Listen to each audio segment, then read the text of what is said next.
Welcome, Okay. everybody. I'm Dwayne Taylor. I'm the Executive Director of the National Off-Highway Vehicle Conservation Council. I want to welcome you to our first webinar of 2021.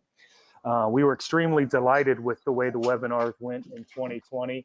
I thought we had an impressive slate of presenters who were gracious enough to come and share some great experiences, some great ideas, and generate some conversation that has actually, we've seen benefits from. So I'm really excited about continuing our webinar series. I'm excited about the plans we have for what's to come in 2021.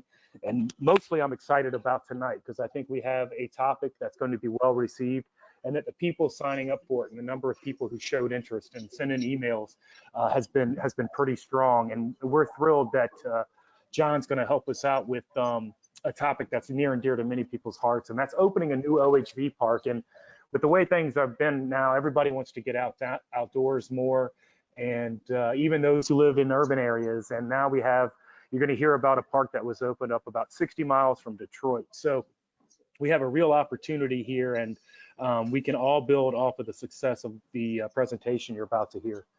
But first, just some quick notes on bookkeeping. We will keep this pretty close to an hour.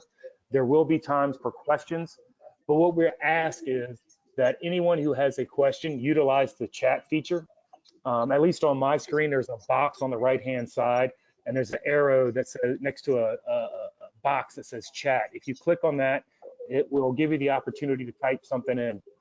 As we're going through the presentation, Novak staff will monitor those questions as they come in, and we'll reserve them, almost all of them, until the very end of the presentation, when there will be a question and answer session whereby we will get your question answered.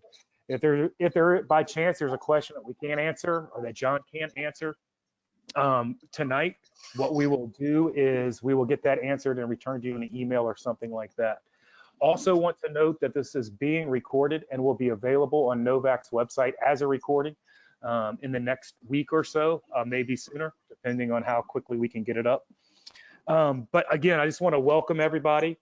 Look forward to this presentation, and I want to remind you to keep your eyes on your emails because we will be announcing more webinars coming up throughout the year. With that, I don't want to waste any time because we have a very exciting presentation today, and I want to give a big thank you to John Noyes, who's the principal planner for the Oakland County Parks and Recreation in Michigan, and he's going to talk about the Hollyoaks ORV Park. We're all excited, and I'm going to let him take over because he has the information we all want to hear. So John, welcome. Excellent. Thank you all so very much for allowing me to speak to you tonight. As Dwayne just mentioned, my name is John Noyes. I'm a principal planner for Oakland County Parks and Recreation, and my focus is on special projects, which are the near and dear to my heart, the weird and the wonderful, and I think all of my coworkers will call the gum on the shoe projects. So they just won't go away. Hollyoaks Off-Road Vehicle Park. This is a project that I have been fortunate to have been the lead on for quite a while, but I am just one small part of the very big project.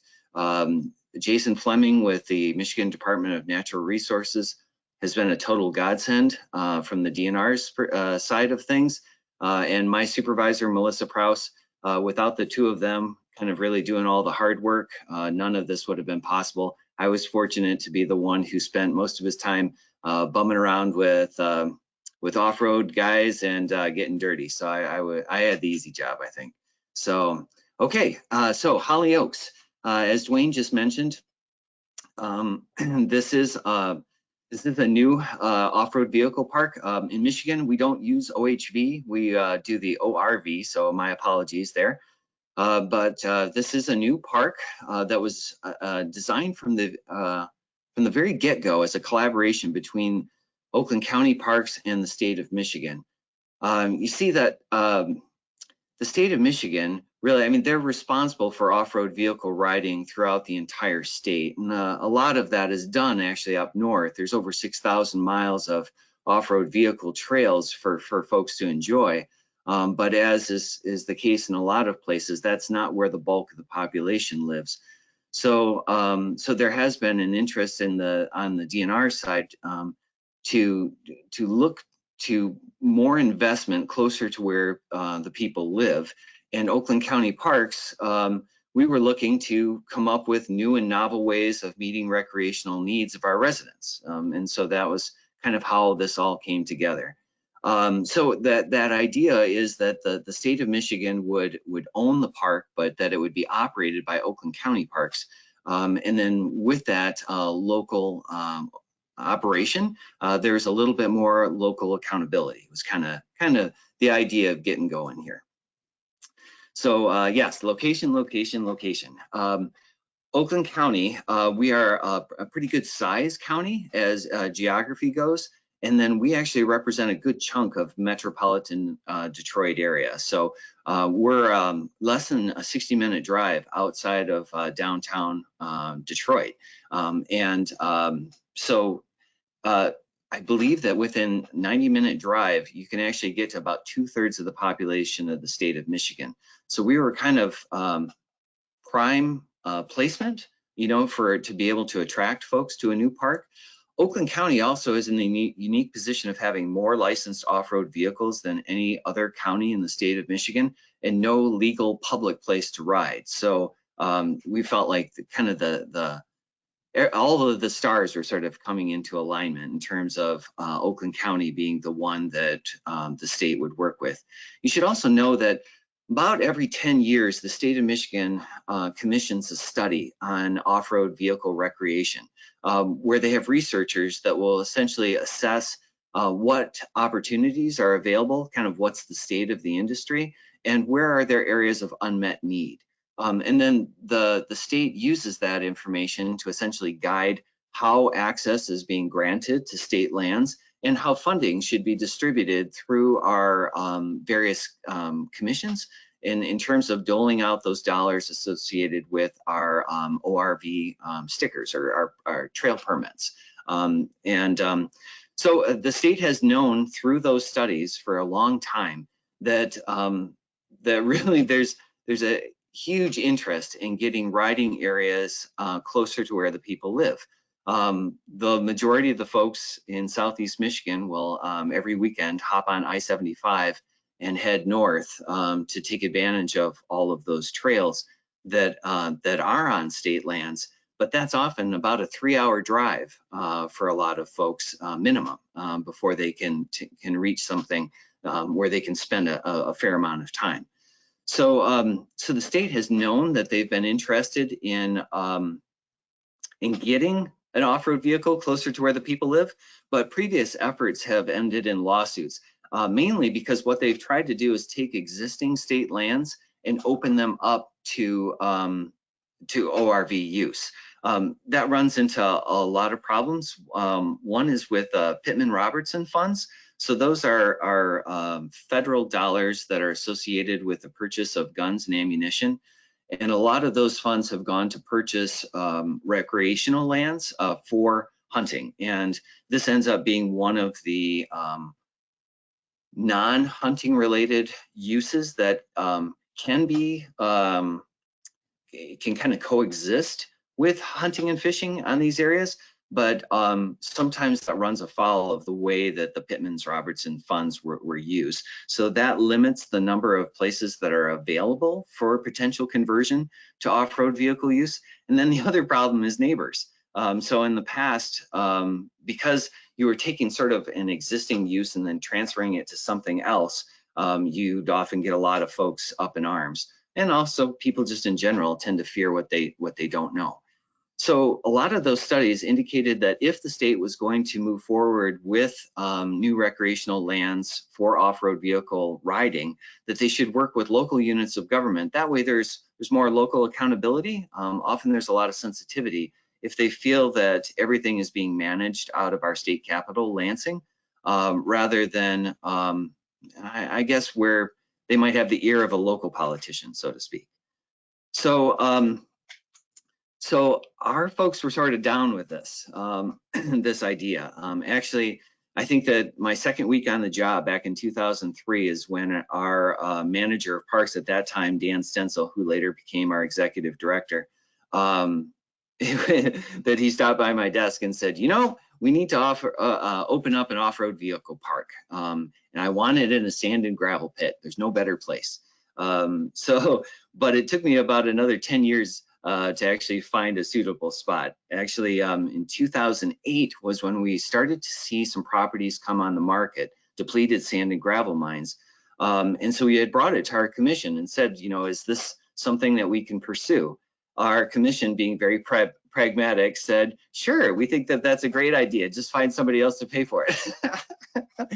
So it led us back to the state. And then essentially we had offered to partner with the state, whereas if they could come up with the funds to acquire the property, then we could potentially do the operation.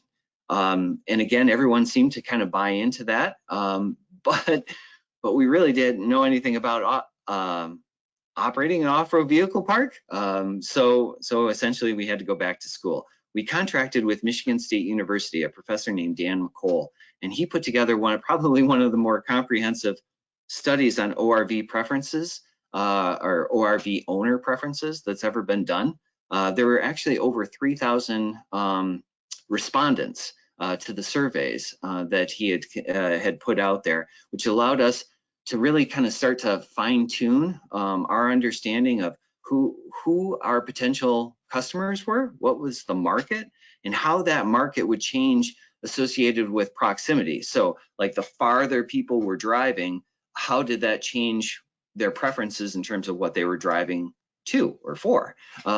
Essentially, all of this was important because it was key for us to find an appropriate location. And again, we wanted to start with something new. We wanted to acquire something new land, private land, and put it into public control for the purpose of an off-road vehicle park, in part because then you're not taking an existing public resource and converting it from one use to another. So you know, which has always throws up more roadblocks than not.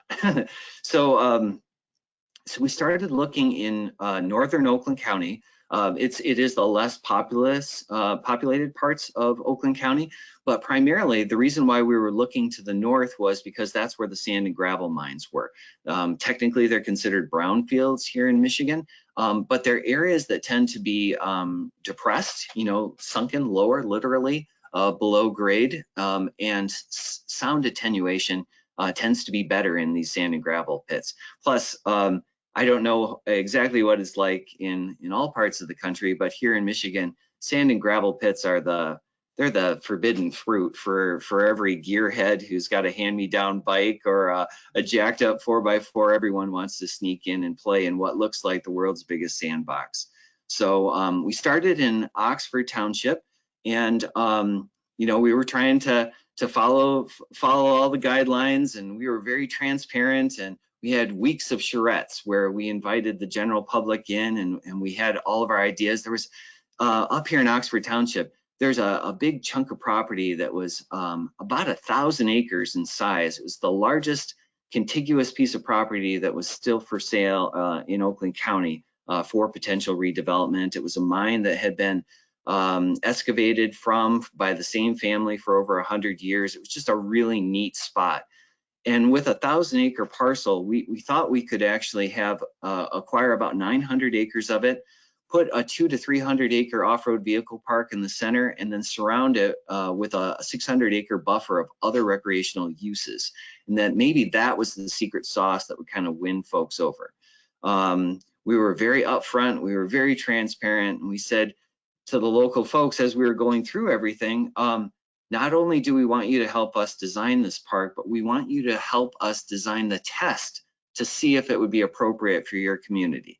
But I was hopelessly naive and didn't realize that the whole time we were being upfront and transparent, it was giving opportunities for the folks who really wanted nothing to do with an off-road vehicle park in their community to sort of mount a campaign against the effort. And the part that I guess was the saddest part, the most frustrating part, is I don't mind trying something and being proven wrong, failing because what we had suggested just wasn't the right fit. But we weren't able to even get to a test because essentially, as I came to find out, if you're afraid of something, sometimes it's easier to kill it off before it has legs, because there might be a test and it might not be seen as a very big deal. You know, a 200-acre park surrounded by a 600-acre buffer might not be that big of a deal, and it might not have bothered a lot of folks. But it did with these folks. We never got to the testing stage. And so we moved from Oxford over to Groveland and Holly. That was kind of our next try. The reason is because it was a much smaller area, but it was broken up into a series of mines that was immediately adjacent to I-75. And several of the sand and gravel mines were actually slated for adaptive reuse as landfills. In Oxford, it's a wealthier area, and a lot of their sand and gravel mines go to these kind of high-end residential developments, and they're gorgeous. I'm not trying to talk smack about them. But the thing is that if you've already developed a bunch of sand and gravel mines and surrounded them with McMansions, the idea of doing an off-road vehicle park in that sort of setting, it's a little off-putting to a lot of folks. But you put it by a 6-lane highway, and in an area that was originally going to be landfill, suddenly folks are a lot more positive. I joke with the guys that we need to have T-shirts made out that says "I'm better than garbage." So anyway, so we also had a bit of an ace up our sleeve by focusing on Holly and Groveland Township over off of I-75. There was a once in a lifetime opportunity to actually work with a community that owned their own depleted sand and gravel mine. Groveland Township owned this portion of this kind of sand complex. They actually owned, I think it was 140 acres originally, or 120 acres. They had acquired it actually from a foreign company that was looking to use it as a deep injection well for chemicals. So the township had sued them over, I think, about a 10-year period. And finally, the company just sold the property to the township just to kind of end the lawsuits. The township was essentially kind of mining their way toward reclamation, if that makes any sense. A lot of these sand and gravel pits in Michigan will be mined by several different companies, and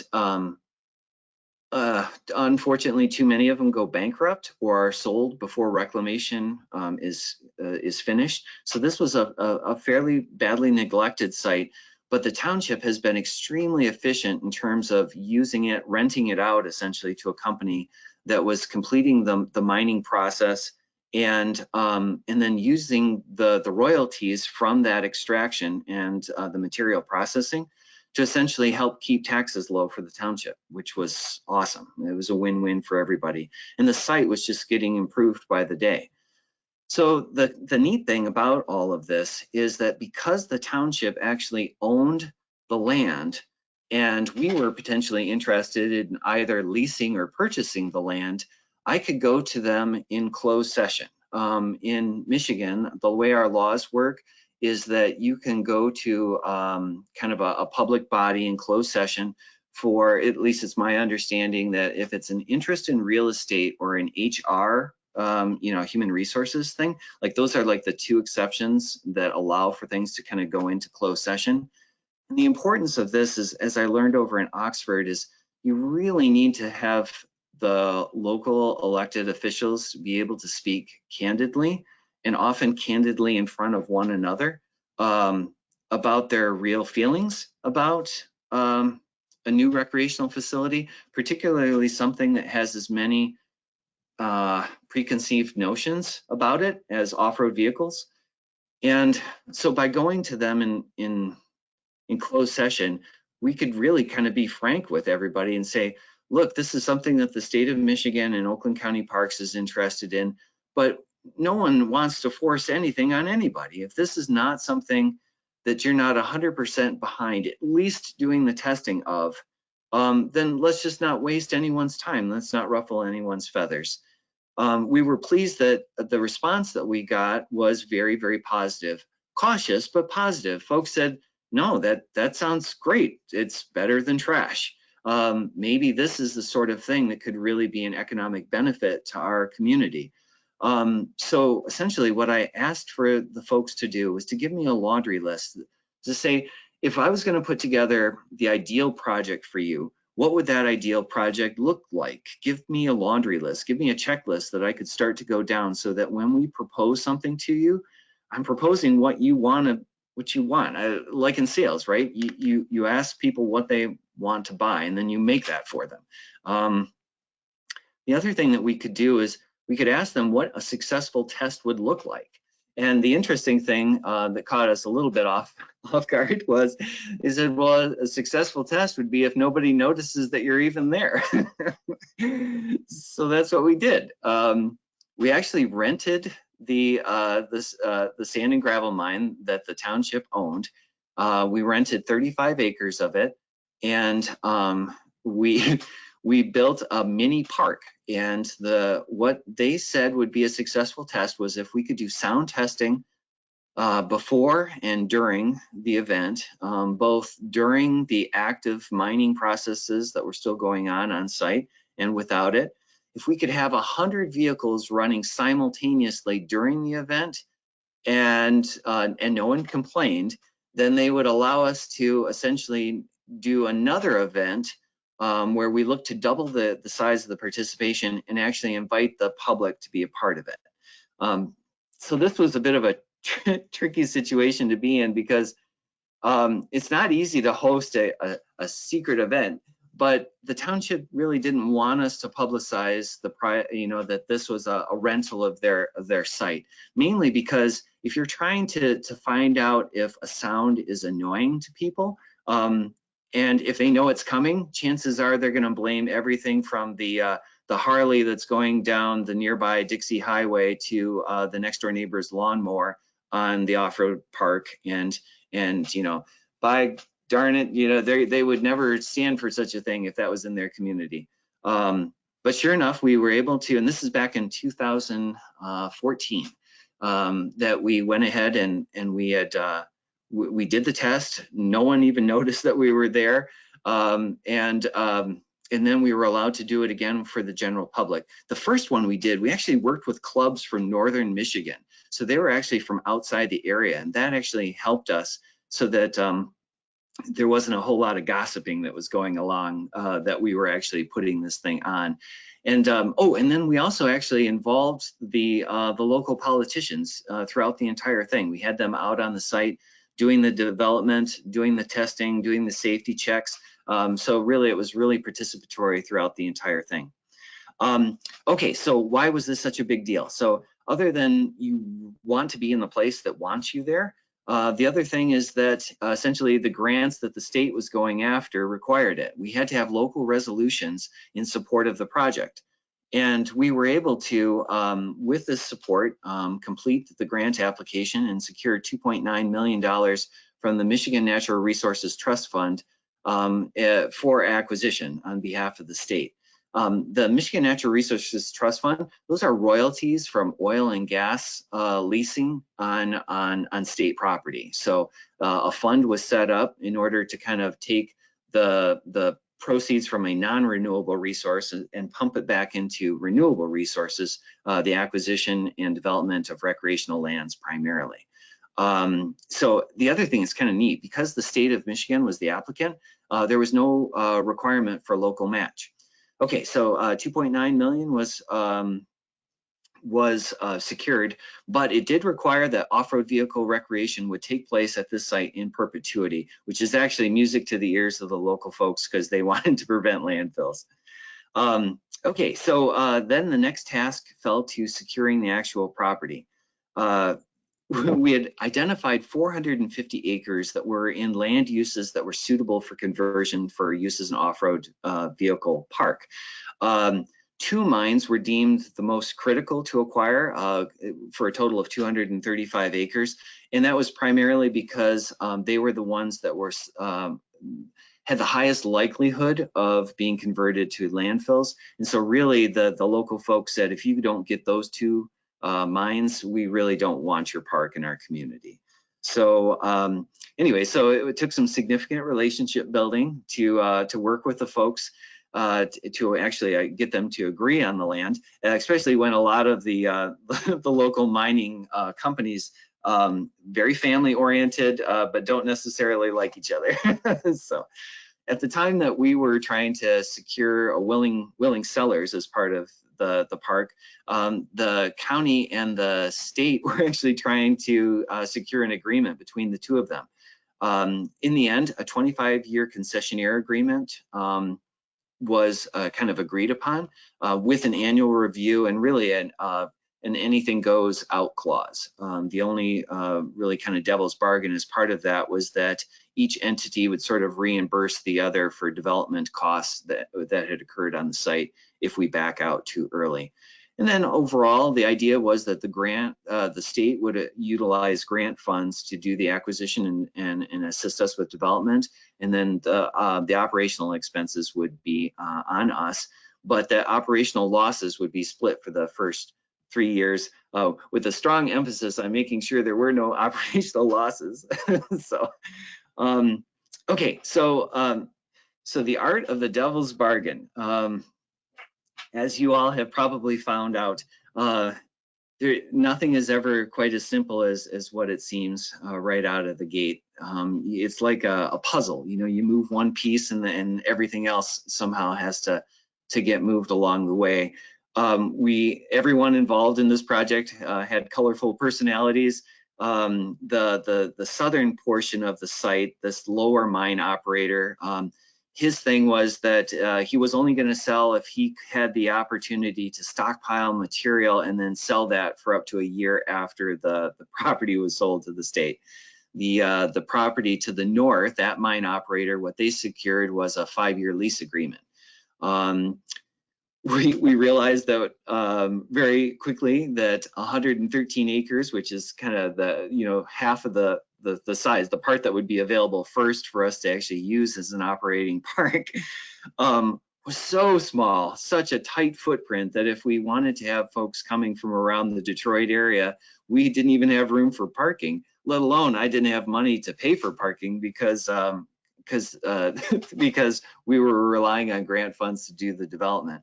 So we actually worked with the ski resort that's immediately north of the park. The park almost kind of wraps around the ski resort, which was that much better for sound control because we're below grade and we're shoved between a 6-lane highway and a ski hill, the backside of a ski hill.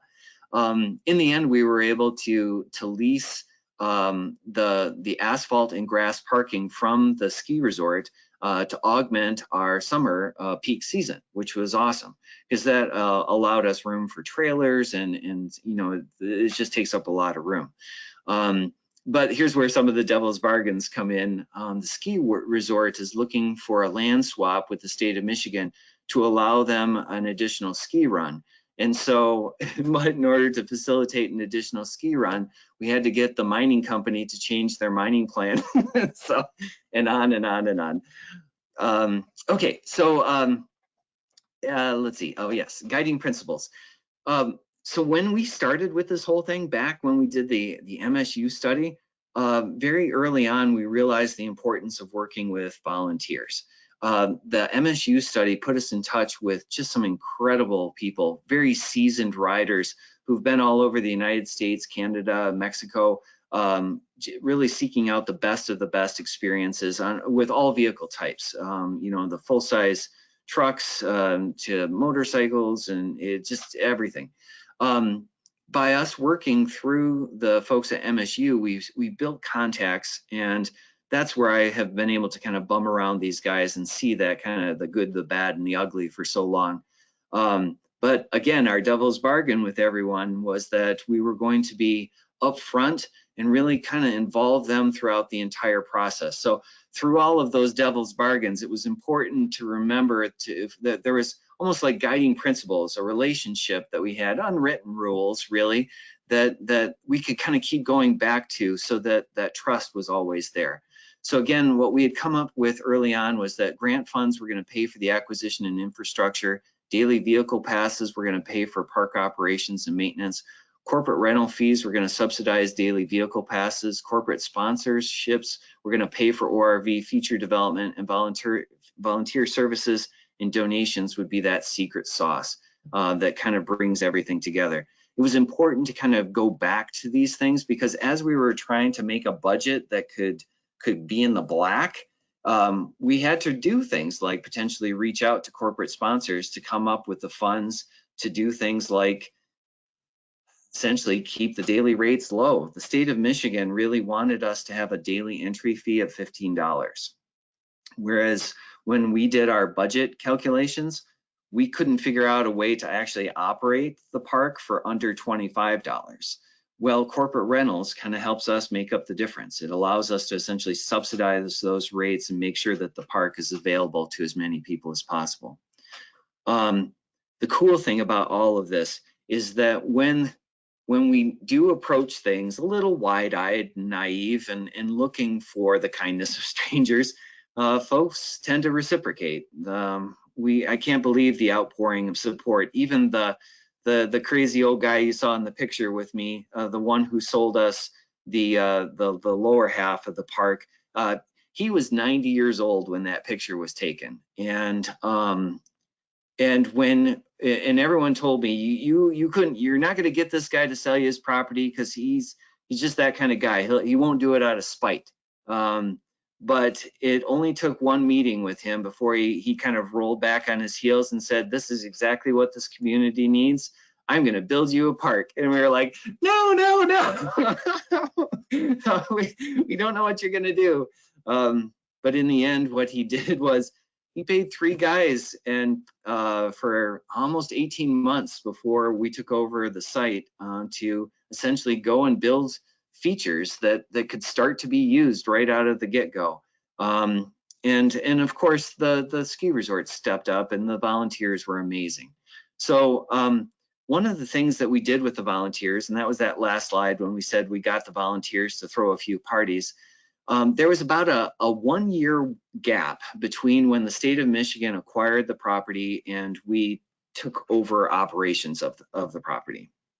And in part that was because as a governmental agency, you know, it's difficult to like create positions out of thin air. You often need like a budget cycle to go through before you can actually create new budget items. And the whole idea of creating a whole new park out of whole cloth and hiring new employees, all that stuff takes time. And they were reticent to do that until the property was actually acquired and it was like a real thing. Not that folks didn't trust me to do my job, but they sort of did. There was a lot of moving parts. So in that gap year, which was 2019, it really allowed us a unique opportunity to essentially do a year of testing without actually having to operate the park. So a good chunk of the park had already been developed by the old guy who had sold it to us. And unfortunately, he passed away before he was able to see anyone really use his handiwork, but he was able to go through and take the series of mine roads that already existed and expand them into trails and just these neat features for the folks to climb on. So we worked with the state of Michigan and their existing program, which allows for people to rent public land for events. And that kind of special use permit process allowed us to essentially, we sort of would tee up for the state, the different clubs that we wanted to see use the park. Because again, you know, all the time that I was bumming around with these folks, they kept saying, you know, the biggest problem with government folks is that they don't take the time to actually hang out with us long enough to learn how we like to play. And if they learned how we like to play, chances are there would be a lot less misunderstanding when it comes to access to public lands. And so I told him, perfect, this is your opportunity because I'm not an ORV guy. I proudly drove my Prius to all of our meetings. But this was their chance to essentially teach me, you know, put me through the ringer, show me how you guys like to play. And for about 10 years, they did that to show me all kinds of new and wonderful things, very out of my wheelhouse, but I loved every minute of it. So now was the time to kind of put it all to the test. How could we start to demonstrate what a relatively small site, 113 acres being the part that we wanted to open to the public first, how could we demonstrate that we could essentially build it and that the site could kind of, like, you know, that it could handle the capacity. So we started off with the clubs, small events. We did a corporate outing, 100 rigs. We did a club event, 300 rigs running simultaneously. These are all full size because we started with things that were considered the safest vehicles for, in terms of just the general lay person, because they had roll bars and roll cages, and they were more intact and they were less scary for a lot of folks. Sound was also less of an issue. So then we worked our way from there up through the ATVs, the side-by-sides, motorcycles, even a nationally sponsored event open to the public, Detroit 4Fest. Each time we kind of took it up a notch. How many vehicles could we be running simultaneously? What types of vehicles could run? And in each case, we sort of gave folks a blank slate. I mean, this is a sand and gravel mine, so it's kind of no harm, no foul. You know, you can do anything you want in terms of sculpting within a sand and gravel pit.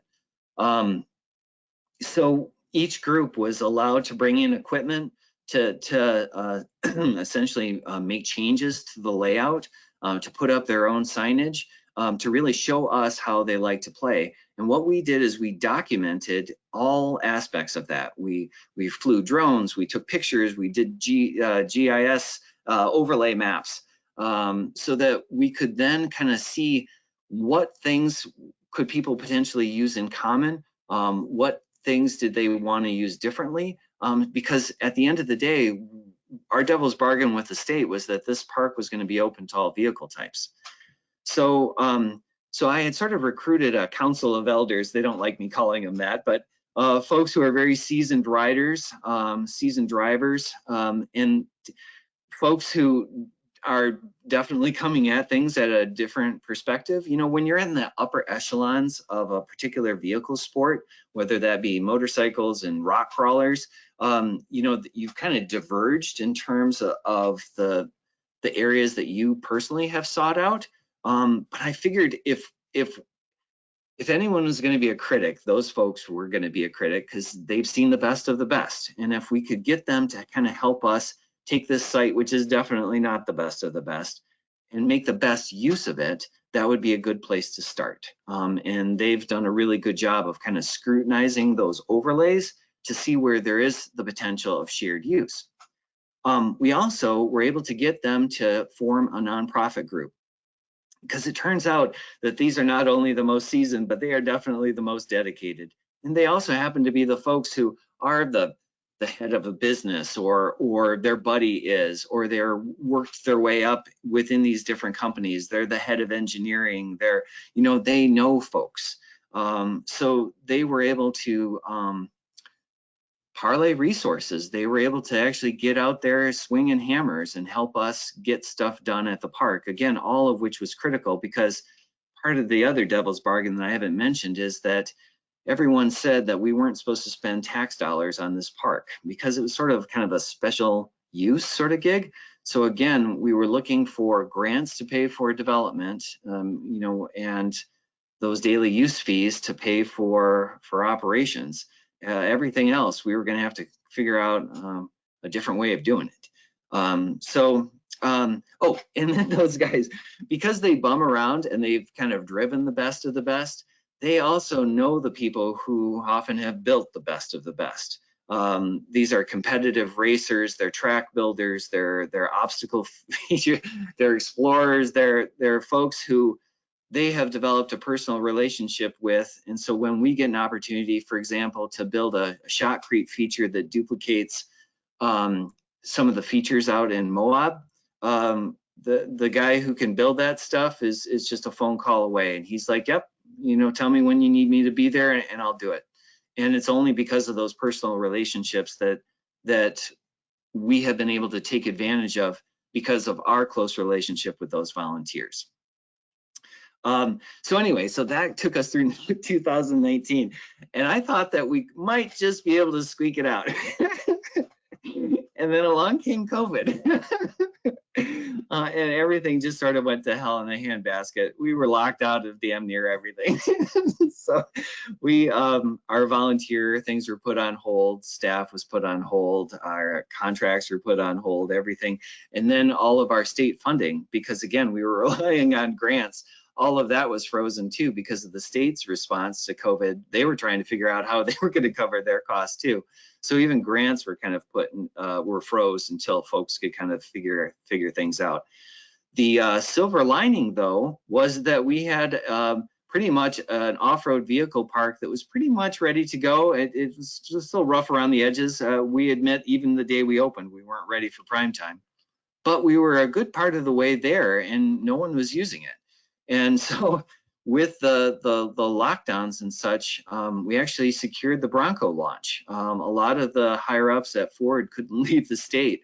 And so there was that much more incentive to see if there was something that could be done close to home. So they were actually able to rent the park from us for a good chunk of the summer, even as we were starting to ramp up the development again. And that was a significant godsend to us. It provided a source of revenue so we could try to meet our needs. We were able to open in September 17th of 2020 for a total of 7 riding days. Our fiscal year ends at the end of September. So we were only able to be open to the general public for 7 days, and despite that, we only lost $200,000, which is still a lot of money to lose, but compared to what we could have lost, because remember, I was racking up costs since last October, or since October of 2019. And the state and the county had agreed to split the losses, so everyone was really sweating. But because of things like the corporate use of the site, it really saved our bacon and put us in a much better position than where we would have been otherwise. Still not perfect, but we're far from that. But we at least got going, which was important because as I came to find out, even though I thought that I had done a fair amount of homework, even though we had involved a lot of participation from the general public, from our volunteers, from very seasoned professionals, it still doesn't make a difference when, because every site is a little different. They each have their unique characters and quirks, and I totally got schooled. We got way more quads and motorcycles than we had ever anticipated. There was less interest in the tight trails than what the MSU study had indicated. So you have to realize that a lot of these folks will run tight trails up north, but when they got to this site, they really wanted things that were wide open, and so that they could really kind of rip on it. And there was way more issue with noise and dust than what we had anticipated. See, these are sand and gravel mines, but through these sand and gravel deposits, it's laced with clay and silt. And those are very fine particles that when they are dried out and become disturbed, it's almost like talcum powder. Honest to God, I've seen a rainstorm at this park kick up a dust storm, if that even seems possible. It's because, again, it's like dropping drips of water into baby powder, the way it kicks it up. So that was a super big deal. Okay, so we did get through 29 days of operation in the calendar year 2020. We had 7,500 vehicles come in attendance, and they drove over everything that was possibly drivable at that park. We've realized that now for our second year, we're going to have to do a lot less of this kind of pick your own adventure sort of scramble area within the park, and really double down on trails with hardened edges to assist in wayfinding, because because of the intense use of a relatively small footprint, everything just became trampled, and it was impossible to differentiate what was a trail and what wasn't a trail. And so things like signage became a little crazy. You have to realize that when we started up, we were following the state's signage recommendations, were these little 4-inch by 4-inch placards, and we couldn't see those at all. So then we started doing large signs, but then the large signs blew over because of how windy the park is. We had signs covered with mud. We had trails that became completely obliterated. So you could have a sign at the entrance, but 10 feet past that sign, you couldn't tell if you were still on the trail anymore. So if it's kind of like if everything's a trail, then nothing is a trail. It just, that part did get a little crazy. So we think we know at least a little bit better how to manage this this next year. We're definitely going to be investing more in our sponsorship. We've hired consultants to assist us with that. This happens to be one of the features, Mount Magna, that's paid for by the Magna Corporation. About a 25,000 square foot rock feature that was sculpted to look very much like some of the signature features out in Moab. Again, that's the sort of hardened element that does great with Pick Your Own Adventure for vehicles of all types. But a vegetated hillside like what you see behind you, that would take one weekend, and I'd remove all the vegetation if I allowed folks to go everywhere that they want to go. So, okay, so that ends my presentation. Questions? Do you want to go ahead and start, Dwayne and Laura? Sure. Thank you, John. But before we get to that, I do want to let everybody know that you did tell Laura and I one little fib, and that's that you aren't a very good presenter, because that's certainly not true. In fact, I'm going to read a comment that we received, and it says, "What a nice guy, great presenter, full of passion, very forthright with the public process." I couldn't agree more. What a great job. And you certainly got me thinking, and just your energy and passion comes through. And when that happens, that just makes a great presentation. So you can't tell anybody else you're not a good presenter. We're the last one. Well, thank you also very much. I love this stuff. I love these parks, and mainly, and again, I'm not an off-road vehicle person, but you can't help get excited when you're around people who have the passions that they do. I mean, it's contagious. So Agree, but you're also bringing your own passion, so we won't be fooled again. Thank you so much. Okay, thanks. On to the question. Are your trail permits part of ORV owners' license fees? Okay, so let me go. I'm just going to scroll back so that there's a picture of the park in the background. So in the state of Michigan, in order to operate a vehicle on public lands off-road, you are required to have what they call an ORV license, or an ORV trail sticker, or an ORV sticker. It just is basically a sticker on the back of your vehicle that has the date on it. And I think it's like $36. And then recently we added a second one, which was called like a trail add-on. I don't know, the names they never did a really great job at, but those are two separate fees that are separate from the actual license plate or anything like that you would be purchasing for the actual vehicle itself. So when you do the registration and all that, that's the license itself. These are additional stickers, permits that you have to have if you're going to operate an off-road vehicle on public land off-road. The reason why they did that trail add-on was because they passed legislation in Michigan that allowed for folks with an ORV sticker to operate on the shoulders of county roads, and in some cases even in state highway medians up north. So technically it's like you weren't on a trail, but yet you still had to be kind of chipping into the pot. So that's why they separated it out, because you had folks that were like, I'm never going to be on a trail, but I use my off-road vehicle in the wintertime to be able to get to the grocery store. I'm not driving on the road, I'm driving on the side of the road. What's in it? Where's my place? And so that was kind of the devil's bargain that they did, is when they increased the rate of our fees for those permits, those stickers, they divided them. And you have to, in order to go to this park, you need to have both. You need to have your trail your ORV sticker and your trail add-on, because that makes this park eligible for the grants that are essentially funded through that program. What do you think? Did that answer the question? Thank you so much. The next question we have is, has there been any input or feedback from neighbors regarding increases in traffic, noise, or dust? And how is the feedback being handled by Oakland County?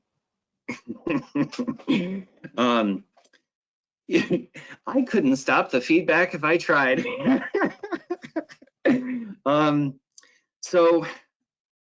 Yes. And again, I think that this is really kind of part and parcel of why those statewide studies said that the state really needed to work with a local municipality in order to do this and to do it right.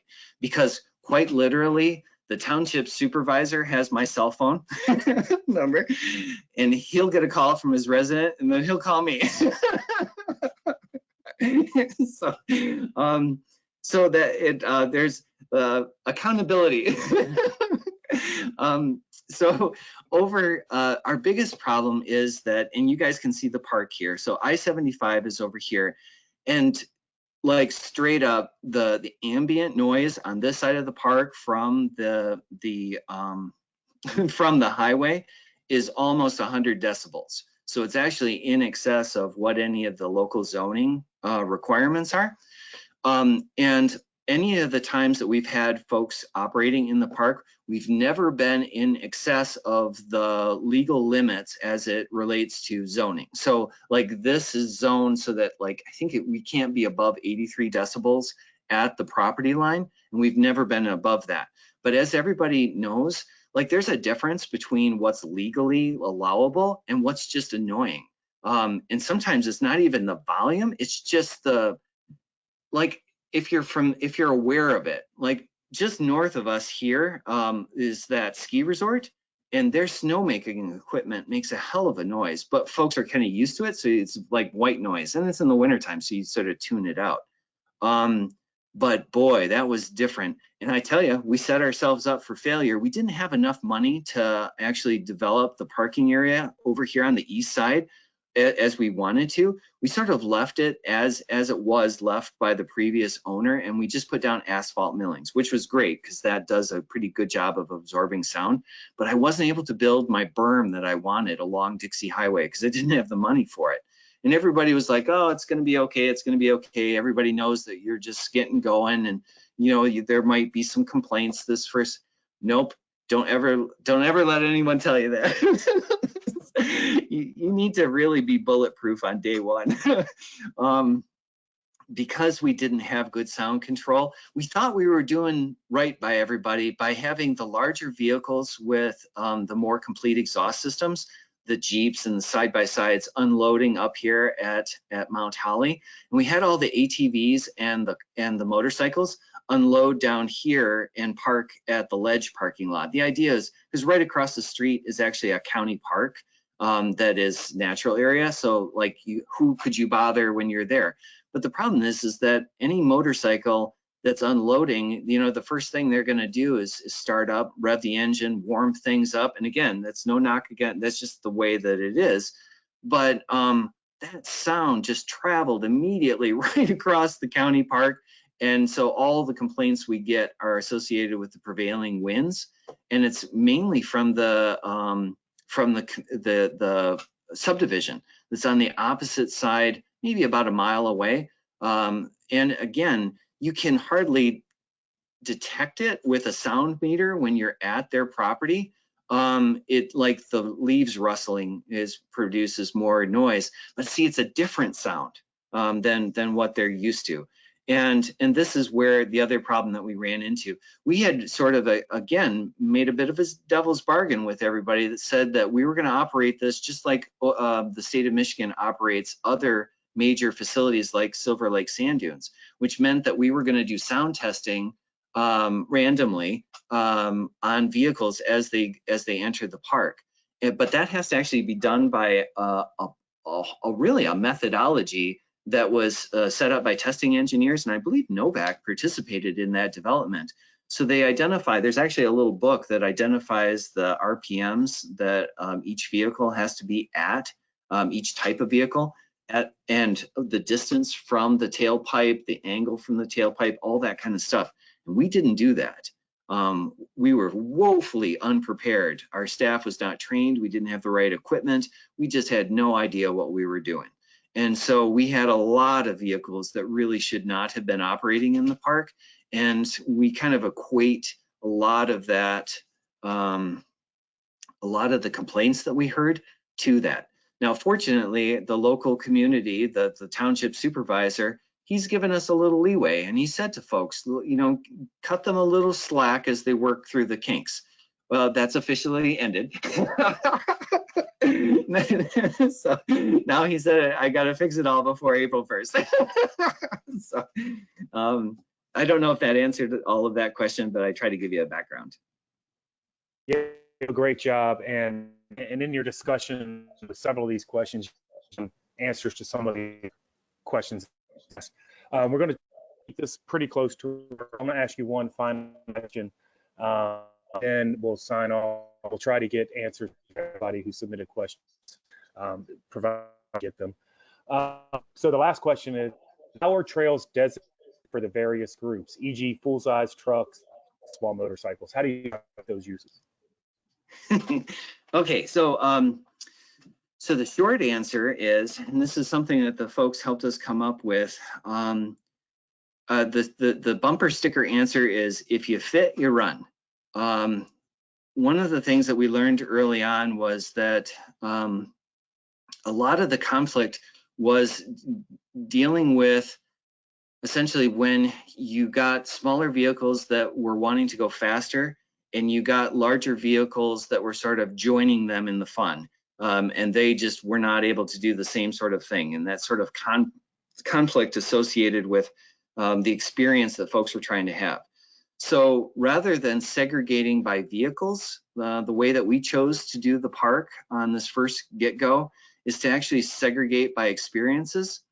So we divided the park up into a series of adventure areas. So the Oasis, Holly Glen, Base Camp, Sandbox, Bathtub, Mount Magda, each one of these areas is sort of themed slightly differently with its own sort of intended experience. So something like the Sandbox or Holly Glen was a closed loop course with barriers around it so people couldn't trundle across, and then a gatekeeper so that it was unidirectional and folks kind of understood what vehicle sizes could fit through. So Holly Glen, the gatekeeper was unlimited, so any size vehicle could go on that.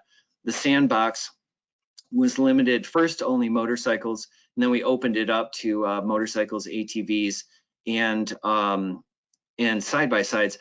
That really had to do with the type of surface that we had and the lack of grooming, which is a whole different story. But so that's how Rim Runner is another great example. So this is a 50-inch and under trail, tight, windy, through the weeds.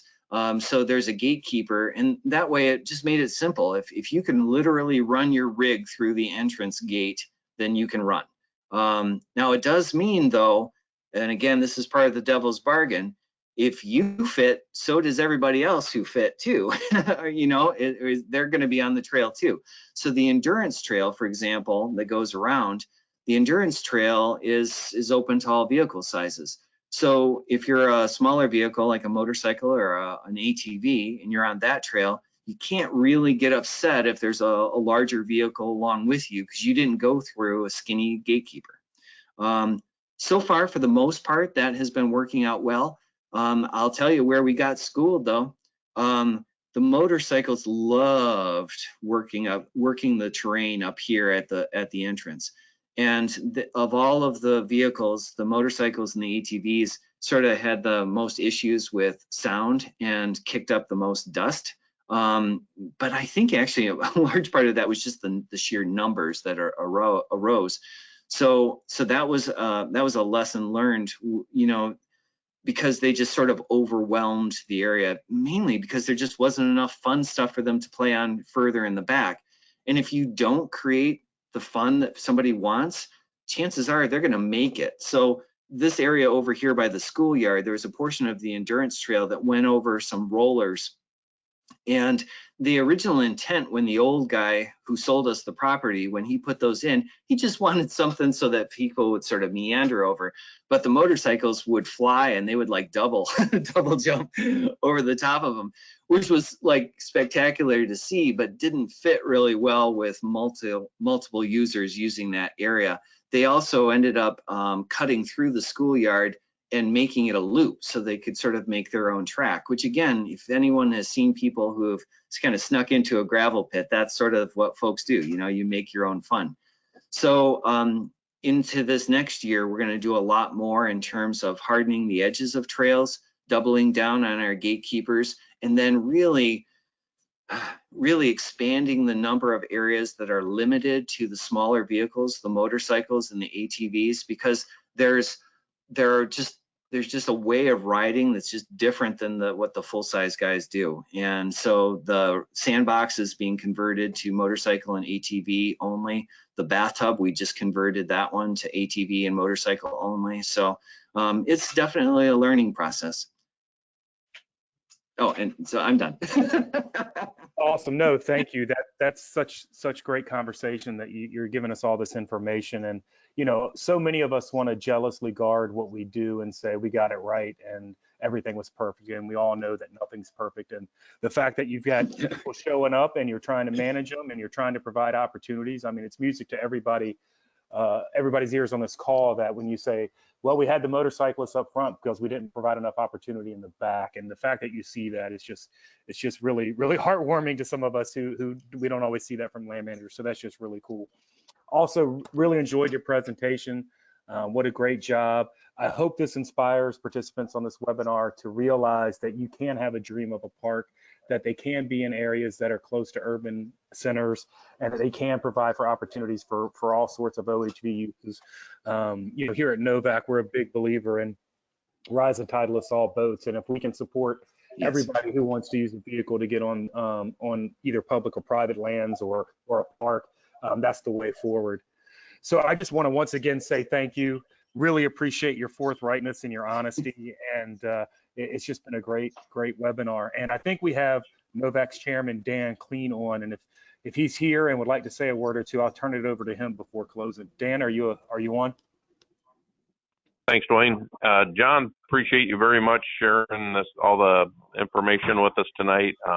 It's important to share those success stories, and I think you know, to put a feather in our own hat, I think in a small way the Novak workshop in Fort Dodge had a little bit to do with helping out along the way. So we appreciate you guys sticking to it, having another success story for the OHV community, and sharing it with us so others can learn, and hopefully we'll have more of them. But appreciate it very much, John. Thank you. That's excellent. And actually, I have to give a shout out to Dan. He was amazing, and then some. You know, when we started this whole adventure and we were learning from Michigan State and all that, that was when we heard of Novak's trail building workshop out in Iowa. We all got in a county truck and drove all the way to Iowa. Dan was an amazing host. He set up opportunities for us to talk to folks all over the state that were running different size and different kind of configurations of volunteer driven parks. We learned so much. We got introduced to the folks with Trails Unlimited. It was a mind-blowing experience. Dan, thank you for your hospitality. Thank you to Novak. You guys got us pointed in the right direction. We still have a lot to learn, but we keep going, right? Yeah, well, apologies, Dan. Yeah, well, everybody's got more to learn, and that's the proof is in all the participants who showed up tonight. A lot of familiar names who have been in the OHV world for a long time, and experience is great, but you've got to build on it, and there's always more to learn. And I appreciate that coming out in your presentation. But more than that, I appreciate you being willing to take the time to do this for us. I think everybody who listened probably learned something. And if there was one person who didn't learn anything, I bet they enjoyed it because you're very compelling and fun to listen to. So a little bit of bookkeeping to close here. We are continuing forward with our webinar series, so watch your emails. There will be some notifications about some upcoming webinars. We're in discussions for 3 or 4 more. Can't announce them yet because we haven't nailed down dates and times and all the relevant logistics, but that will be coming soon. Please join in, please participate. Please let us know if you enjoyed this one or any of them, or if there are topics you'd like to hear about. Actually, John was recommended to us with this exact presentation from a partner, and we'd appreciate any partner who has ideas. We may be able to get to all of them, we may not, but we certainly love your feedback and would like to try to accommodate whatever topics you would want to hear. So with that, one final thank you to Laura, who runs the things behind the scenes. Thank you to John again for his great presentation. And thank you most of all to all the participants. And take this information home, take it to heart and try to apply it.